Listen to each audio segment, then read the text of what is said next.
श्री रामकृष्ण देव के उपदेश। परिच्छेद 4 चतुर्थ दर्शन। गीता 6:22। यं लब्ध्वा चापरं लाभं मन्यतेनाधिकं तत् यस्मिन् स्थितो न दुःखेन गुरुणापि विचाल्यते। उसके दूसरे दिन 6 मार्च को भी छुट्टी थी। दिन के 3-4 बजे मास्टर फिर आए। श्री रामकृष्ण अपने कमरे में बैठे हैं। फर्श पर चटाई बिछी है। नरेंद्र, भवनाथ तथा और भी 2-1 लोग बैठे हैं। सभी अभी लड़के हैं। उम्र 19-20 के लगभग होगी। प्रफुल्ल मुख श्री रामकृष्ण तखत पर बैठे हुए लड़कों से सानंद वार्तालाप कर रहे हैं। मास्टर को कमरे में घुसते देख श्री रामकृष्ण ने हंसते हुए कहा, यहाँ देखो, फिर आया। सब हंसने लगे। मास्टर ने भूमिष्ठ हो प्रणाम करके आसन ग्रहण किया। पहले वे खड़े खड़े हाथ जोड़कर प्रणाम करते थे, जैसा अंग्रेजी पढ़े लिखे लोग करते हैं, पर आज उन्होंने भूमिष्ठ होकर प्रणाम करना सीखा। श्री रामकृष्ण नरेंद्र आदि भक्तों से कहने लगे, देखो, एक मोर को किसी ने 4 बजे अफीम खिला दी। दूसरे दिन से वहां अफीमची मोर ठीक 4 बजे आ जाता था। यह भी अपने समय पर आया है। सब लोग हंसने लगे। मास्टर सोचने लगे, ये ठीक तो कहते हैं। घर जाता हूँ पर मन दिन रात यही पड़ा रहता है। कब जाऊं, कब उन्हें देखूं, इसी विचार में रहता हूँ। यहाँ मानो कोई खींच ले आता है। इच्छा होने पर भी दूसरी जगह जा नहीं पाता, यही आना पड़ता है। इधर श्री रामकृष्ण लड़कों से हंसी मजाक करने लगे। मालूम होता था कि वे सब मानो एक ही उम्र के हैं। हंसी की लहरें उठने लगी, मानो आनंद की हाट लगी हो। मास्टर यह अद्भुत चरित्र देखते हुए सोचते हैं कि पिछले दिन क्या इन्हीं को समाधि और अपूर्व प्रेमानंद में मग्न देखा था। क्या ये वे ही मनुष्य हैं जो आज प्राकृत मनुष्य जैसा व्यवहार कर रहे हैं? क्या इन्हीं ने मुझे पहले दिन उपदेश देते हुए धिक्कारा था? इन्हीं ने मुझे तुम ज्ञानी हो कहा था? इन्हीं ने साकार और निराकार दोनों सत्य हैं कहा था? इन्हीं ने मुझे कहा था कि ईश्वर ही सत्य है और सब अनित्य? इन्हीं ने मुझे संसार में दासी की भांति रहने का उपदेश दिया था। श्री रामकृष्ण आनंद कर रहे हैं और बीच बीच में मास्टर को देख रहे हैं। मास्टर को सविस्मय बैठे हुए देखकर उन्होंने रामलाल से कहा, इसकी उम्र कुछ ज्यादा हो गई है ना? इसी से कुछ गंभीर है। ये सब हंस रहे हैं पर यह चुपचाप बैठा है। मास्टर की उम्र उस समय 27 साल की होगी। बात ही बात में परम भक्त हनुमान की बात चली। हनुमान का एक चित्र श्री रामकृष्ण के कमरे की दीवार पर टंगा था। श्री रामकृष्ण ने कहा, देखो तो हनुमान का भाव कैसा है। धन, मान, शरीर सुख कुछ भी नहीं चाहते, केवल भगवान को चाहते हैं। जब स्फटिक स्तंभ के भीतर से ब्रह्मास्त्र निकालकर भागे, तब मंदोदरी नाना प्रकार के फल लेकर लोभ दिखाने लगी। उसने सोचा कि फल के लोभ से उतरकर शायद ये ब्रह्मास्त्र फेंक दे, पर हनुमान इस भुलावे में कब पड़ने लगे। उन्होंने कहा, मुझे फलों का अभाव नहीं है। मुझे जो फल मिला है उससे मेरा जन्म सफल हो गया है। मेरे हृदय में मोक्ष फल के वृक्ष श्री रामचंद्र जी हैं। श्री राम कल्पतरु के नीचे बैठा रहता हूँ। जब जिस फल की इच्छा होती है वही फल खाता हूँ।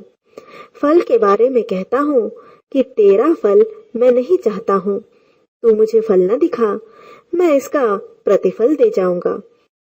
इसी भाव का एक गीत श्री रामकृष्ण गा रहे हैं। फिर वही समाधि, देह निश्चल, नेत्र स्थिर, बैठे हैं जैसी मूर्ति फोटोग्राफ में देखने को मिलती है। भक्तगण भी इतना हंस रहे थे, पर अब सब एक दृष्टि से श्री रामकृष्ण की इस अद्भुत अवस्था का दर्शन करने लगे। मास्टर दूसरी बार यह समाधि अवस्था देख रहे थे। बड़ी देर बाद अवस्था का परिवर्तन हो रहा है। देह शिथिल हो गई, मुख सहास्य हो गया, इंद्रियां फिर अपना अपना काम करने लगी।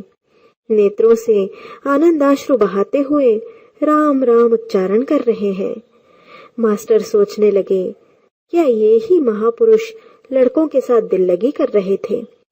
तब तो यहां जान पड़ता था कि मानो 5 वर्ष के बालक हों।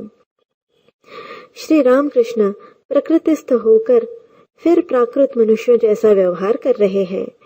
मास्टर और नरेंद्र से कहने लगे कि तुम दोनों अंग्रेजी में बातचीत करो, मैं सुनूंगा। यह सुनकर मास्टर और नरेंद्र हंस रहे हैं। दोनों परस्पर कुछ बातचीत करने लगे, पर बंगला में। श्री रामकृष्ण के सामने मास्टर का तर्क करना संभव न था, क्योंकि तर्क का तो घर उन्होंने बंद कर दिया है। अतएव मास्टर अब तर्क कैसे कर सकते हैं? श्री रामकृष्ण ने फिर कहा, पर मास्टर के मुंह से अंग्रेजी तर्क न निकला। गीता 11:18। त्वमक्षरं परमं वेदितव्यं, त्वमस्य विश्वस्य परं निधानम्, त्वमव्ययः शाश्वत धर्मगोप्ता, सनातनस्त्वं पुरुषो मतो मे। 5 बजे हैं। भक्त लोग अपने अपने घर चले गए। सिर्फ मास्टर और नरेंद्र रह गए। नरेंद्र मुंह हाथ धोने के लिए गए। मास्टर भी बगीचे में इधर उधर घूमते रहे। थोड़ी देर बाद कोठी की बगल से हंस तालाब की ओर आते हुए उन्होंने देखा कि तालाब की दक्षिण तरफ वाली सीढ़ी के चबूतरे पर श्री रामकृष्ण खड़े हैं और नरेंद्र भी हाथ में गड्डुआ लिए खड़े हैं। श्री रामकृष्ण कहते हैं, देख और जरा ज्यादा आया जाया करना। तूने हाल ही में आना शुरू किया है ना? पहली जान पहचान के बाद सभी लोग कुछ ज्यादा आया करते हैं, जैसे नया पति। नरेंद्र और मास्टर हंसे। क्यों, आएगा नहीं? नरेंद्र ब्राह्म समाजी लड़के हैं। हंसते हुए कहा, हाँ, कोशिश करूंगा। फिर सभी कोठी की राह से श्री रामकृष्ण के कमरे की ओर आने लगे। कोठी के पास श्री रामकृष्ण ने मास्टर से कहा, देखो, किसान बाजार से बैल खरीदते हैं। वे जानते हैं कि कौन सा बैल अच्छा है और कौन सा बुरा। वे पूंछ के नीचे हाथ लगाकर परखते हैं। कोई कोई बैल पूंछ पर हाथ लगाने से लेट जाते हैं।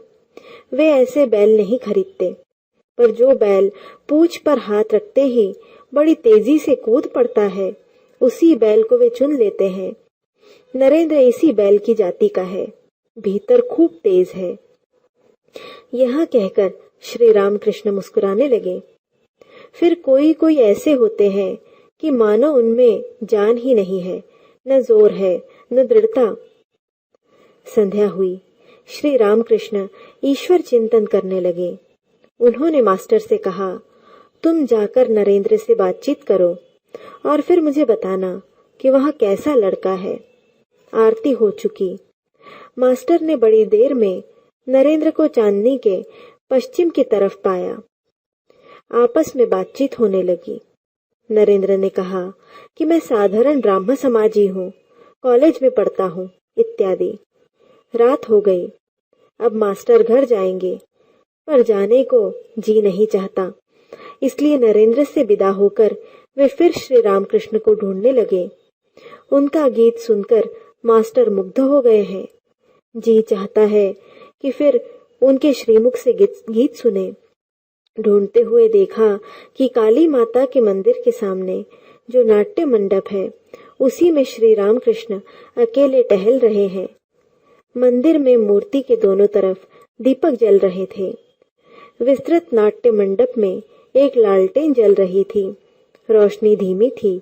प्रकाश और अंधेरे का मिश्रण सा दिख पड़ता था। मास्टर श्री रामकृष्ण का गीत सुनकर मुग्ध हो गए हैं, जैसे सांप मंत्र मुग्ध हो जाता है। अब बड़े संकोच से उन्होंने श्री रामकृष्ण देव से पूछा, क्या आज फिर गाना होगा? श्री रामकृष्ण ने जरा सोचकर कहा, नहीं, अब आज न होगा।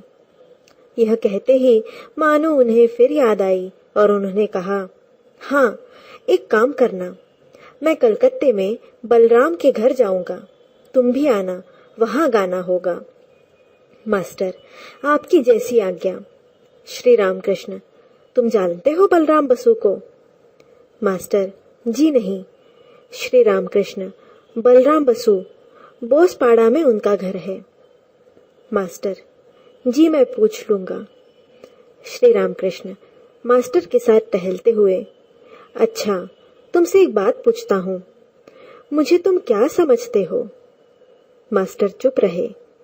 श्री रामकृष्ण ने फिर पूछा, तुम्हें क्या मालूम होता है मुझे कितने आने ज्ञान हुआ है?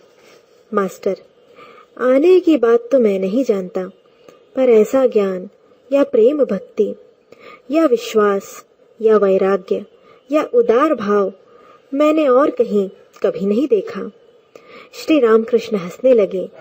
इस बातचीत के बाद मास्टर प्रणाम करके विदा हुए। फाटक तक जाकर फिर कुछ याद आई। उल्टे पांव लौटकर फिर श्री रामकृष्ण देव के पास नाट्य मंडप में हाजिर हुए।